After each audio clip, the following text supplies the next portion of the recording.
പാളയത്തിനപ്പുറത്തു കഷ്ടമേൽക്കും കാലം പാടുപെട്ട യേശുവിനെ നിന്ന ചുമക്കാം. പാളയത്തിനപ്പുറത്തു കഷ്ടമേൽക്കും കാലം പാടുപെട്ട യേശുവിനെ നിന്ന ചുമക്കാം.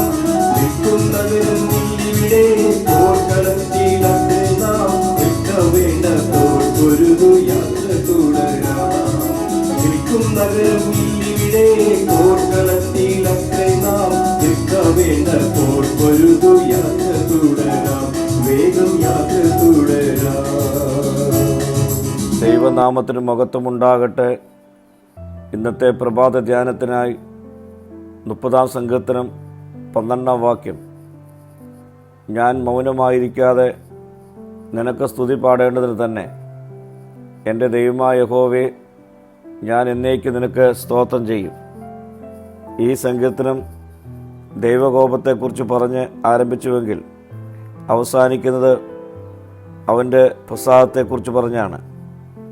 ഒരു കാലത്ത് സ്വന്തം ബലത്തിലും കഴിവിലും ആശ്രയിച്ച ഇസ്രായേൽ ദൈവം തൻ്റെ മുഖം മറച്ചപ്പോൾ മരണത്തെ അഭിമുഖീകരിക്കേണ്ടി വന്നു. എന്നാൽ സഹായത്തിനായി ദൈവത്തെങ്കിലേക്ക് നോക്കിയപ്പോൾ വീണ്ടെടുപ്പിൻ്റെ പ്രഭാതം ഉദിക്കുന്നു.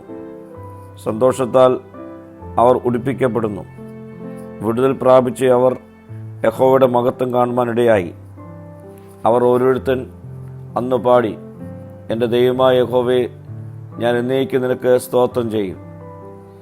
യഹോവയുടെ നന്മ പ്രാപിച്ചിട്ട് മിണ്ടാതിരിക്കുവാൻ കഴിയുകയില്ല. പ്രിയ സ്നേഹിതരെ, നാം നമ്മുടെ ജീവിതത്തിലേക്ക് തിരിഞ്ഞു നോക്കിയാൽ എത്രമാത്രം നന്മകളാണ് അവൻ നമ്മുടെ ജീവിതത്തിൽ ചെയ്തിരിക്കുന്നത്.